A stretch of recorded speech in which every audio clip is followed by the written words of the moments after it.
Welcome back, beautiful people. I'm talking about fear today. Is fear something that you struggle with?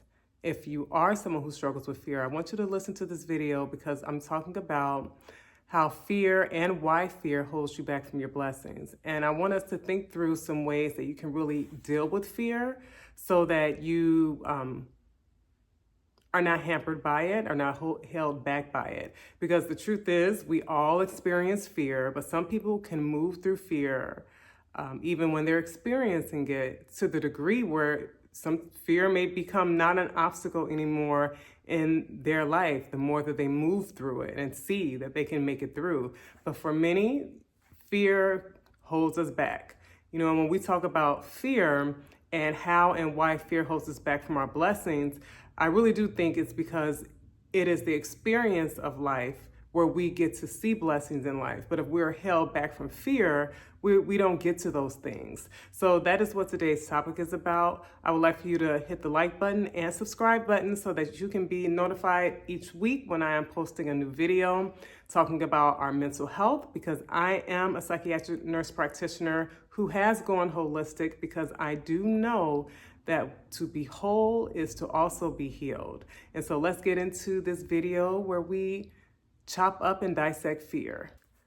And two people who I really admire in terms of their approach to understanding fear is my mentor, Ralph Smart, with Infinite Waters, when he talks about, you know, how fear can limit you, how fear can control you. And I also really appreciate him because he's a counselor in his past. He's worked in as a counselor, so he has you know, a good insight on that. So Ralph Smart with dealing with fear and how to overcome your fear. And then also Dr. Tracy Marks is someone I really also appreciate. She's a psychiatrist who also talks about mental health, and she talks about the impacts of fear in life as well. So Ralph Smart and Dr. Tracy Marks are two people who I really admire in their aspects and their perspectives, because we all have perspectives. So I'm giving you my perspective today.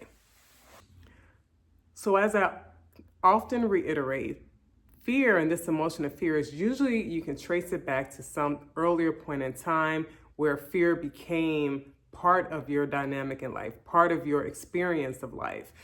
When we experience things in our younger years, especially, not to discredit when it happens in our adult years, because we can have some pretty intense fears that happen in our adult years that impact us too. But when we are young and we experience things that are fearful, that age is the building blocks of how we're going to see everything. It's the foundation. It's where we're still making sense of everything. And while we're making sense of everything, our brain is developing around that. Because if you didn't know, our brain is still developing when we give birth. After we've been birthed, our brain is still developing. And for many years, throughout all of our childhood, our brain is still developing. So when we're experiencing things that cause us to have a lot of fear, and our brain is also developing around that, it can be a situation where we hold on to those experiences of fear, and it really impacts the lens of life that we look through. So we can look at life through a lens of fear based on the fears that you've experienced earlier in life. And it could just make everything seem threatening or scary, or a reason to be fearful. Many things can just look like this would be a reason to be fearful. That is the impact of experiencing some really intense experiences at a young age that cause fear to set in. And most people who have experienced trauma and who are living with that trauma, there is a fear that, and the root of that fear is to not experience that form of pain that was experienced when that trauma happened. So everyone who's experiencing fear hasn't been traumatized, but many have. So if you feel like you haven't dealt with trauma, but you deal with fear, let's keep listening. So we're going to talk about some pretty common experience of fear that people have and how that holds you back. And then let's think about how we can look at those things differently so that we can try and start being people who are not held back from our fear, that we become people who now are moving through the fear.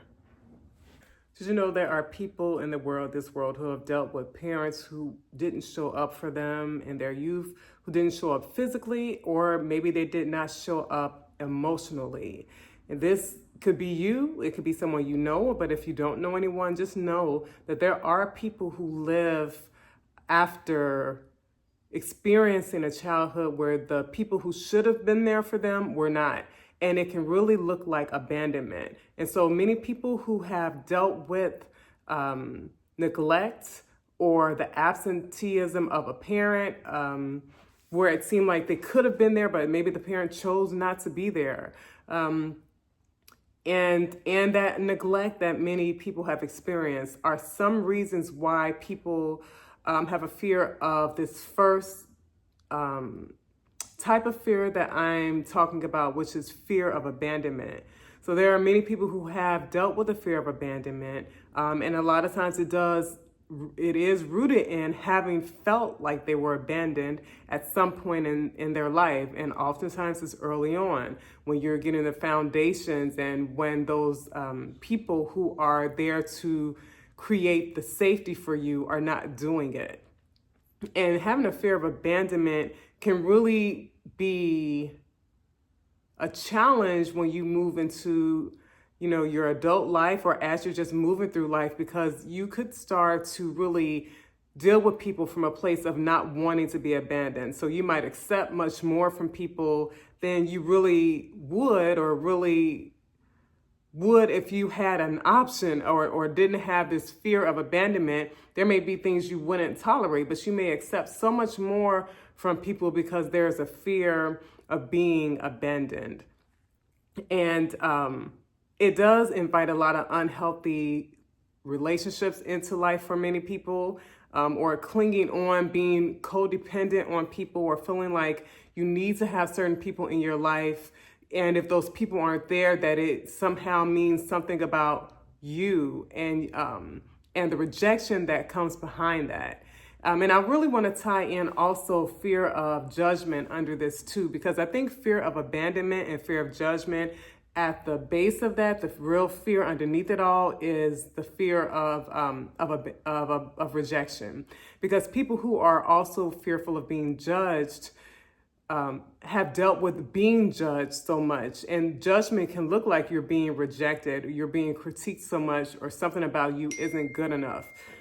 So when we think about being the fear of rejection and how we can really move through this fear and really think about not being controlled by the fear of rejection, and not being controlled by any of these fears, right? Because fear is an experience that can really control you. So when you're talking about fear of the rejection that's at the base of abandonment and judgment, I think it's really learning to be accepting of yourself.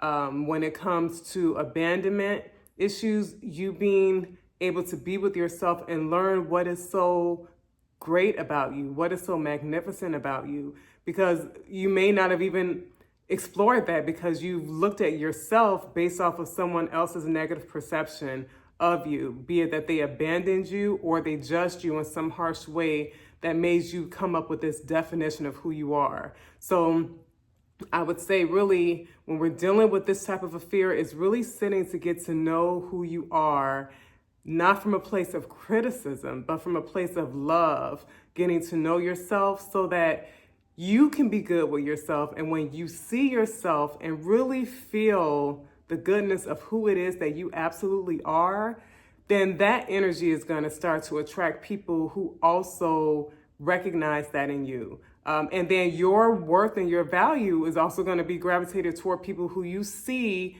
align with how you are now feeling about yourself. And that's a process, all is a process, but we're living this life. So we're doing a process regardless. So to have a process that you do more intentionally of saying, I'm going to learn how to be with myself and like myself so I can love myself, is a process that I think would be worth going through. The second fear that I think is very crippling for many people is the fear of failure. I think it's so paralyzing, this fear of failure. And if I really think about the fear of failure, if I thought about where that comes from, and you have to think about where this comes from for yourself, but I would know that for many people, the fear of failure comes from what you would, what you're saying that means about yourself if you fail at something. If you are having, in some way, a low self perception that makes you feel like you're not capable or able to do something that you really in your heart want to do, if you really feel like you're not capable, then to try it and then fail would probably feel like a devastating blow. That you've tried something and now this somehow confirms that you are not capable. And you allow that idea of not being capable to echo into every part of your life and things where you definitely are capable. So it's really paralyzing because we can really also think about the worst case outcome when it comes to trying. Like it's like the whole world is going to like crumble if you fail. And oftentimes that's not even the thing. I think first it's important to know that we shouldn't be afraid of failure, because with failure, there's actually information that you can gain from that. So failure, or this idea of failing at something, in that you can learn. You can learn that what went wrong, what could you do differently the next time, and there can be a level of a boost in your self-esteem after you've done something, even if it didn't go to the degree that you wanted it. Most times it did not cause some kind of catastrophic event. So you get through it and you're like, okay, that wasn't as bad as I thought. But if the outcome isn't what you wanted, or this idea of doing it a certain way didn't go to the highest that you would have liked it to be, in there is still the opportunity to learn, so that you can apply it the next time. And I really think this is important now, because when we talk about living this life, we can live life in a box, or we can really live life. To be in a box, we're cramped up, we're stiff, we are, we don't get the fresh air, we don't get the experience. Even though we're here, we're not experiencing anything. But when you allow yourself to expand through experiences, through trying things, you grow. And again, it's great information there, because there can be some things that you try and you do and you find out, okay, I really don't like that. And now you know that you don't like it. It's not, I wonder if I would like that or not. It's, you find out that no, I don't like that, so that's good information, because now you know that something is something you don't like or is not your thing, and you can move past that because it's information. But there are also going to be times where you try something and you actually do really good at it, and it really, boosts your esteem to say, I thought that I couldn't do this, but I was willing to try and give effort, and it went well. What other things in life could I do in this same way? The things that I might want to do, and I do it, and I actually have a good outcome from it. So it's that thing, we don't know unless we try. And someone else's opinion of you in the past, if you failed and they've tried to make you seem like the worst person on the face of the earth, a lot of times that person is really just projecting onto you what they felt about themselves. As a child, you don't know that, and you can take on this belief that because you failed at something, that it means that you're some incapable whatever. And the truth is, that person who is projecting that onto you probably sees themselves as incapable. Even if they, on the outside, look like they're accomplishing all the things, there's some portion of them internally that doesn't feel capable, because you don't project that onto other people unless you have that within you in the first place. So when you start to create your own experiences to see that what these people or person said in the past isn't even true, that also is another huge epiphany to awaken you to life, to no longer live under the rock of what this person tries to put you under, and to now just expand and expand and expand. Just like the universe that's outside of us, the internal universe in you can now just expand, and it's expanding in how you present yourself in this human experience. And that, once you get connected to that and see that that's what's happening, it will leave you in awe to the experiences of life. And you will probably begin to run toward opportunities so that you can just have the experience. But it's a very different way of being than being closed in a box and then allowing yourself to expand, and have to expand through trying and through experiences.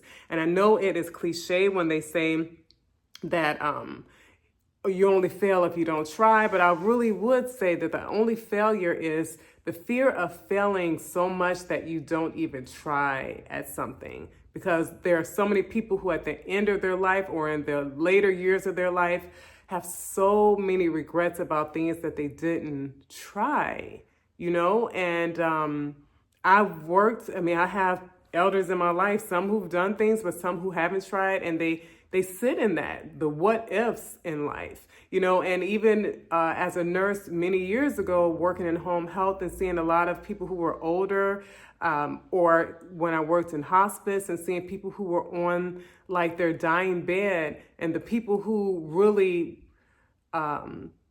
didn't have the experiences, it's like you don't escape it. You know, when you're at that end of life, you think about all of this. You know, so to be able to be at the end of your life and say, okay, I gave this a shot, I gave this a try, is going to give you something that's feeding your soul's growth. It's going to give it something. So please keep that in mind.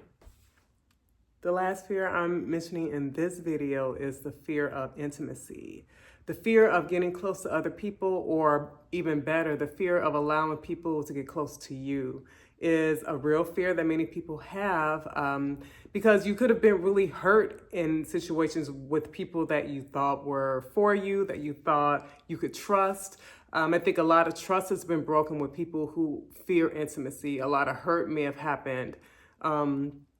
Some abusive experiences many people have had that really can be so devastating that it's hard to allow people to get close to you again. Or you may felt levels of rejection that make it, you fear trying to get close to other people because you don't want to be rejected. So whichever way that goes, the fear of intimacy is so impactful, because I don't think that we're meant to spend this life alone. I think that we're meant to spend this life with people, you know, and it's not just romantic relationships, it's your friendships, it's your family connections. It's like just being able to smile at a stranger on the street, you know, to be able to allow the true essence and beauty of who you are, to be able to be open to the beauty of other people. And now I know many of us may have not experienced some people in a beautiful way, but I think, again, we then allow those people, those few people,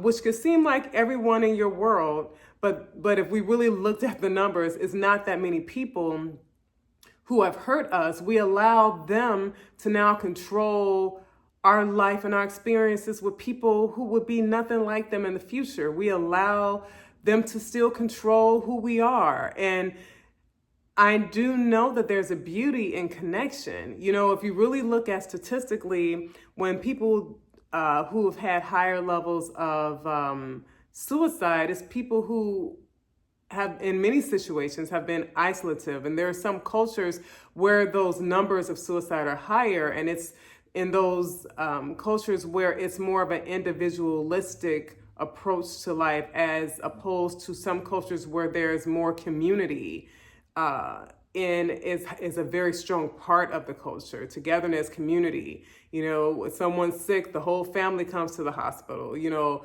someone's going through a thing, everyone comes to support or to help.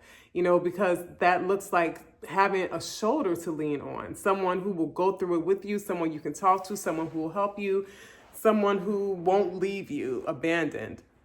And when we don't have that and you feel like you're going through life alone, that can just be so isolating. And a lot of depression can come from social isolation because connection is important. So the fear of intimacy keeps us from being able to have these close relationships, these meaningful relationships. And yes, some relationships don't last throughout our whole life, but if we could just look at appreciating the relationships for the time that they were there, then we can allow those doors to close when it's time, but still have the door open for the new and very interesting relationships and people that can come in our life afterwards. So it's being able to like really be in the wonder of life and to be able to be open to having new people, interesting people come and be part of your experience. I think there's a strong beauty that is connected with that. But we do have to deal with the fear that came from hurt for the people who weren't able to show up like that and who showed up as much more of a less than type of experience where they didn't give you the joy, but I can guarantee you they did give you some lessons about yourself and how you are. So it's not to say that you don't have to have boundaries with people. Boundaries are important, boundaries for yourself, but also being able to trust yourself enough to recognize the healthy relationships in your life and be able to be open to those. And never try and make your importance all about the people in your life. To think about in those relationships, the fact that you're giving something to those relationships too. There's a beauty about you that you're sharing with people when you come into a relationship with them. They get to experience the beautiful you, and then you get to experience the beautiful them. But it's not as if, you're destitute of they're not there. Because remember, going back to earlier, you're learning to love who you are and have a level of self-acceptance. So these people who come into your life aren't making your life, but they're just like cherries on top of the, the drink, the cake. They're like a cherry on top. And we can have a whole bunch of different cherries in our life. And sometimes we have a cherry and that cherry is no longer there, and then we get another cherry. So it's not, feeling like it has to be one person. It's like having a lot of experiences in life, So there could be so many other forms of fear that I talk about in this video because there are fears that so many people have, and fear grows. I remember when I was a teenager learning how to drive, my mom was dealing with a fear. She had a condition that happened where when she would get on the expressway, she would get dizzy. So she was afraid to get on the expressway after that. But this is in the time that I was learning to drive. And so that's another thing, that sometimes our fears are learned. So when my mom's had a fear of the expressway, I began to develop a fear of the expressway. And for many years, I didn't get on the expressway. When I did eventually get on the expressway, it's because I wanted to experience life a bit more. And in this way of experiencing life, I was a new nurse, and I had gotten a job on the other side of town that it just would have been ridiculous to try to drive on side streets to get there. So I took a chance and I got on the expressway so that I could get to that job. And it began to feel really good that I challenged myself that way. So the fear wasn't all the way gone though. And when I had had my son, I wanted to change my work schedule where I worked 2 16-hour shifts, which meant when I got off from work, it would be dark at night. And as I would get on the expressway, that fear started coming up again. And I was just, every night on that expressway that I drove, I would fear that I would get into a car accident, and that fear took such a hold on me that I eventually quit that job and got a different job. But my fear for driving continued to grow to such a degree that it really limited me from having experiences, because of certain events that I was invited to were in an area where I had to take a particular expressway. I wouldn't go unless I had someone else would drive. And so it caused me to have to rely on someone else. And if they weren't there, then I just wouldn't have the experience. And I had to really look at how fear grows and it can start to infiltrate all parts of your life. It never just stays with that one particular fear. It ends up spilling into so many portions of life. So I really want you to think about that. And in the comment section, let me know, what fear do you struggle with right now? What fear do you struggle with today?